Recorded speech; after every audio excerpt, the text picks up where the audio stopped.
Inihayag ng mga satellite images ang pagtatayo ng isang napakalaking laboratorio ng China na nakatuon sa pagsasanib ng laser.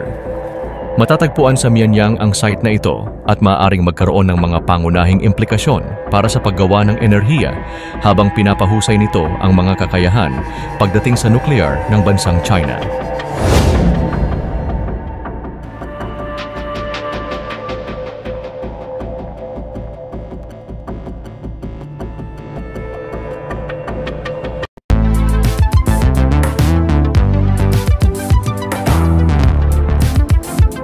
Huwag kalimutang i-like at i-share ang video na ito at mag-subscribe ka na din sa aking channel para updated ka sa mga bagong videos.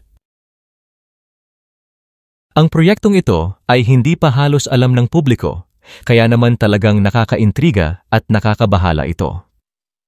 Ang laser fusion, isang komplikadong teknolohiya, ay naglalayong kopyahin ang mga reaksyon ng enerhiya ng araw. Ngunit sa kabila ng mga sibilyang aplikasyon nito, ang ganitong uri ng pananaliksik ay maaari ring maging paraan upang mapahusay ang mga nuclear weapon nang hindi lumalabag sa mga internasyonal na kasunduan. Ang Mianyang Center ay higit na mas malaki pa kaysa sa American National Ignition Facility, NIF, kung saan ang experimental bay ay 50 times na mas malaki. Ito na marahil ang magiging pinakamalaking site ng laser fusion sa buong mundo. Ang apat na mga laser arm na pinagsanib at patungo sa isang central chamber ay kahawig ng istruktura ng NIF, ngunit sa isang mas malakas na scale. Ang pasilidad na ito ay bahagi ng isang taktika ng China upang makasabay sa larangan ng nuclear. Ang China ay nagsagawa ng mas kaunting nuclear test kaysa sa Estados Unidos o Russia, at ang laboratorio na ito ay maaring magsagawa ng simulation explosions at mas pahusayin pa ang mga weapons nito nang hindi nagsasagawa ng talagang tunay na test.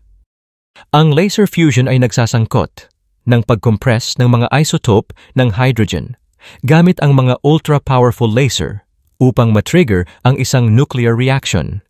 Habang ang teknolohiyang ito ay madalas na ipinakita bilang isang solusyon para sa malinis at walang limitasyong enerhiya, maaari din nitong palawakin ang interest sa militar. Sa katunayan, ang teknolohiyang ito ay nagbibigay daan para sa pag-simulate ng matinding mga kondisyon ng isang nuclear explosion habang sumusunod sa mga internasyonal na kasunduan. Sa katunayan, ang mga internasyonal na kasunduan tulad ng Comprehensive Nuclear Test Ban Treaty, CTBT, ay nagbabawal sa mga tunay na nuclear explosions. Gayunpaman, ang mga eksperimento sa laser fusion ay itinuturing na subcritical, nangangahulugang hindi sila gumagawa ng isang hindi makontrol na chain reaction. Sa gayon, pinapayagan nila ang pag-aaral ng mga katangian ng mga nuclear materials at mga kondisyon ng pagsasanib nang hindi lumalabag sa mga kasunduang ito.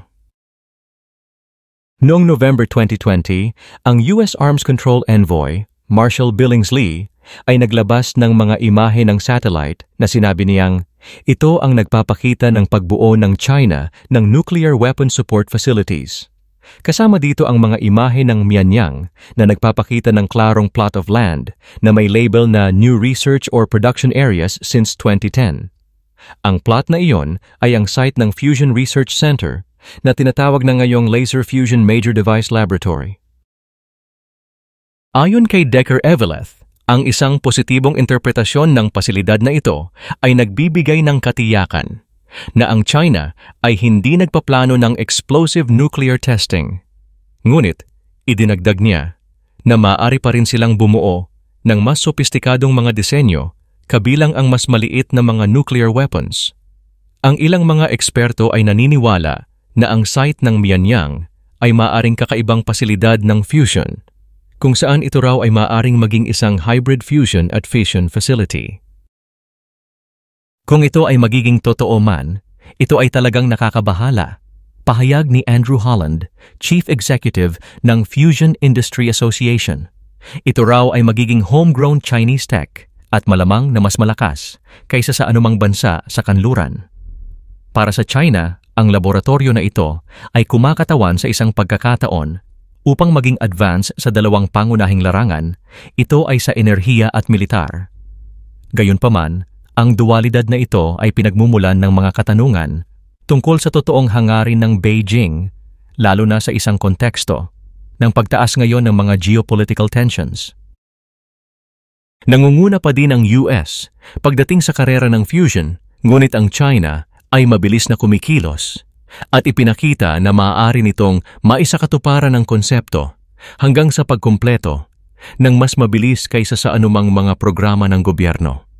Kaya naman panahon na upang magbuo, oras na upang mamuhunan, dahil kung ang US at ang mga kaalyado nito ay hindi ito binigyang pansin, ang China ang mananalo.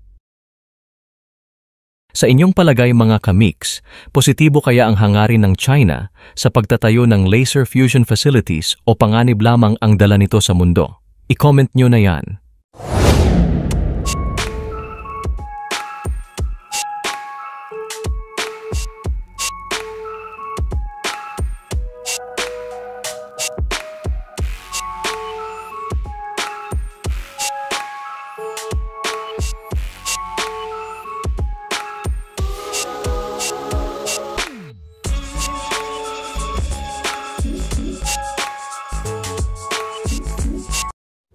Salamat sa panunood mga ka-mix.